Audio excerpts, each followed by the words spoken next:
different aspects. Now we are discussing the pelvic congestion syndrome, current evidence, and future direction. The hidden cause of chronic pelvic pain.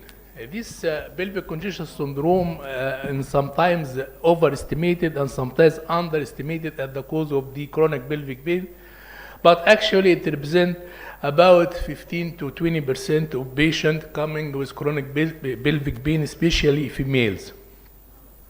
So the anatomy of the pelvic venous, it is a dilemma. Pelvic venous drainage from the ovarian veins, uterine veins, and all the adnexial veins present in the pelvis. Sometimes all of these become dilated and varicose. So the patient coming with unusual pelvic pain associated with other symptoms.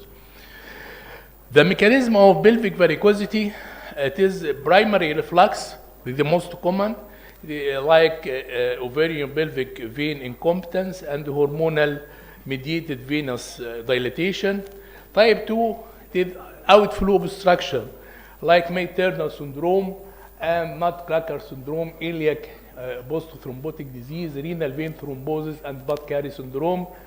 And the third part is the local compression, like endometriosis and the tumor or trauma or infection-related lesion. So it is different pathology present in the pelvis and can mimic or differential diagnosis with venous dilatation or incompetence of the pelvic veins. The patient clinical presentation, it is also different. It is pelvic heaviness or dull aching pain aggravated by standing or sitting, relieved by supine position, associated with dyspareunia and postcoital pain, dysmenorrhea, urinary symptoms, frequency, urgency, and dysuria, sometimes associated with rectal symptoms due to congestion of the pelvis, constipation, and the pain may be unilateral or bilateral. The clinical examination and associated finding, it is pelvic tenderness, ovarian point tenderness, cervical or paracervical or uterine tenderness, uterine enlargement and retroversion, vulvar or perineal varicosity, often associated with pregnancy history in multiparous female, lower limb venous manifestation, especially abnormal varicose vein distribution. So this is the clinical presentation with patient coming with pelvic congestion syndrome. We can see the dilatation of the veins in abnormal sites and also vulval varicosity. The diagnostic algorithm for this clinical suspicion, transvaginal duplex ultrasound, CT and MR venography, castor venography, and IVUS. No single gold standard for diagnosis, but there is suspicion with the symptoms and signs of the patient. The imaging criteria for pelvic congestion syndrome by duplex ultrasound, ovarian vein more than 6 millimeter, plus reflux more than 1 second, CT and venography and MR venography, ovarian vein diameter more than 6 to 8 millimeter, castor directed venography in some cases is the gold standard for diagnosis. This is the symptoms, the varicose pathophysiology classification of pelvic venous disorders. Now it is standard for this diagnosis by symptoms, maybe no symptoms, renal symptoms, chronic pelvic pain, extra pelvic symptoms, or varices in the pelvic varicosity or extra pelvic varicosity pathophysiology by compression or incompetence or presence of both incompetence and compression. The treatment options, the gold standard nowadays is the endovascular therapy. It is the first line of treatment. Ovarian plus or minus internal iliac vein embolization using a coil of Braggs or forward sclerotherapy or combined technique. Surgical treatment with ovarian vein ligation plus or minus hysterectomy if there is endometriosis or a large uterus. Associated symptoms like May-Turner syndrome or compression syndrome like nutcracker syndrome must be corrected with correction of the pelvic congestion syndrome, may be using emergency approach like transvaginal sclerotherapy. So we suggest that the treatment of pelvic congestion syndrome and the pelvic varices with coil embolization, plugs, or transcaster sclerotherapy used alone or together like we use in sandwich technique using sclerotherapy plus coil embolization. For the embolic material, it is coil, vascular plugs, plug for large caliber veins, foam sclerotherapy.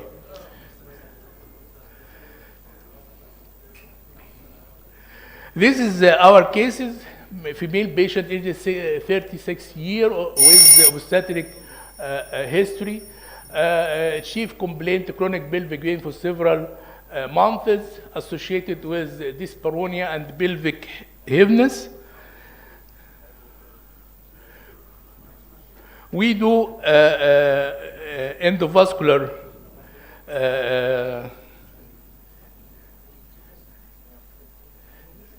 phlebography using burn, and this is the dilated pelvic vein and the parauterine veins. And then we put a coil. You can see that all the pelvic varicosity in the left side is obliterated. Then we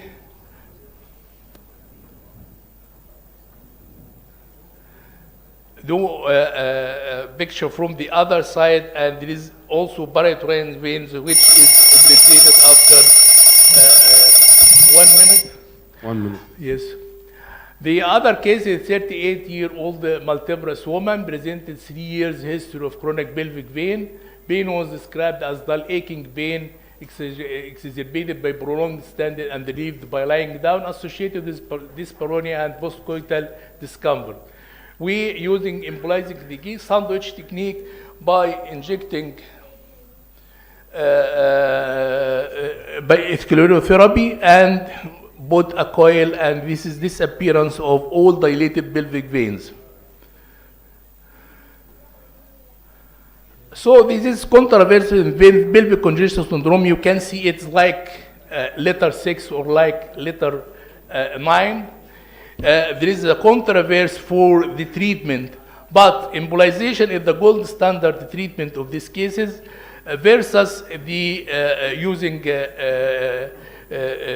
obliteration of the internal iliac tributaries to prevent the recurrence of these cases associated. If there is associated venous obstruction, we must do correction of this venous obstruction like May-Turner syndrome and nutcracker syndrome.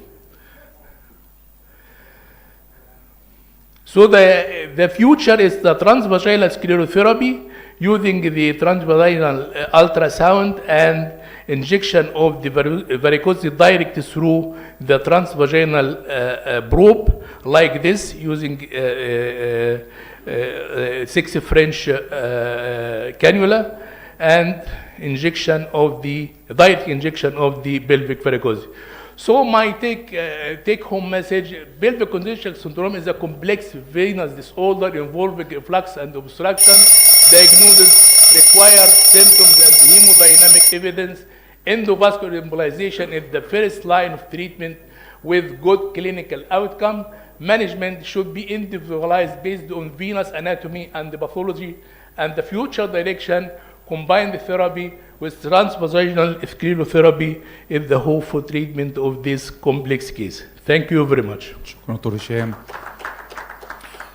I would like to introduce my dear colleague Dr. Omar.